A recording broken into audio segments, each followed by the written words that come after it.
So it happens every year at this time, yet we always manage to be fooled by it until we discover it was only a hoax, the April Fool's joke. So what are the origins of the April Fool's Day? Why is it marked every April 1st around the world? And finally, why fish and not an April rabbit or an April turtle? Part of the answer is in this new episode of This is Culture. Ladies and gentlemen, thank you for joining us. It all began in 1564 when King Charles IX decided that the year would now begin on January 1st instead of March 25th or April 1st, depending on the regions in Europe, a measure that in 1582 would be extended to all Christians by Pope Gregory XIII with the adoption of the Gregorian calendar, the calendar we use today. However, many at the time had difficulty adapting to this change, and most days continued to celebrate Marian feasts from March 25th to April 1st, so the most astute would have fun telling stories to the dazed, to laugh and give them fake fish. This is how Fool's Day was born, the day of those who do not accept reality.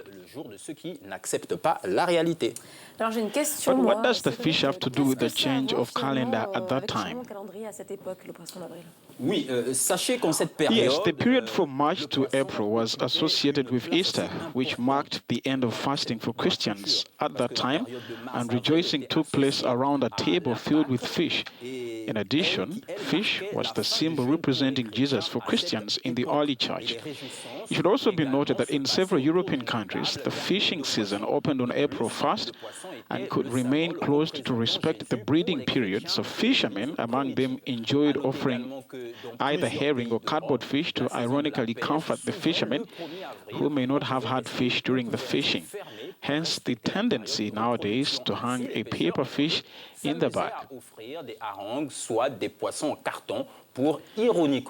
It should be noted that on the African continent, which bore one of the oldest civilizations, that of Egypt, the year began on July 19th with 365 days of the calendar year, and the days counted well 24 hours.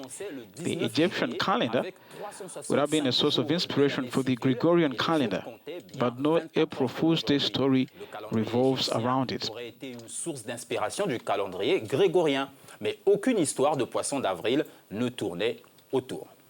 Cedric, so there have been some memorable April Fool pranks. Nowadays, the media are also willing to play this game, and some pranks have had a lot of publicity. In 2008, for example, the coach of the French football team, Raymond Domenech, forfeited the Euro in a video broadcast on the French Football Federation's website.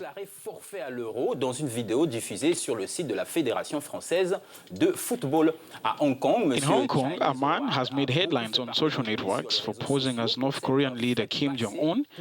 According to these photos, the North Korean leader seems to have a lot of admirers. But not all April Fools are in good taste for those who are victims. This was the case in Africa with Samuel Eto'o, who had not digested the joke of the magazine Jeune Afrique on April 1st, 2018.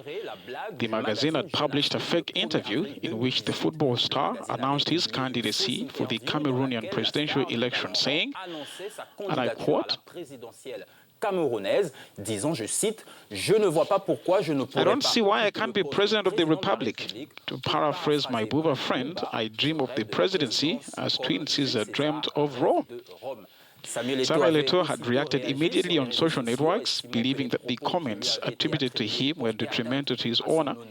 He had requested that a corrective communication be issued as soon as possible. This was done. Later, the Cameroonian International deplored the lightness with which the magazine had treated this fake news, given the already tense situation in the country, that is, conflict in the Anglophone regions. And that's it for this edition of This is Culture, dedicated to April Fool's Day, ladies and gentlemen.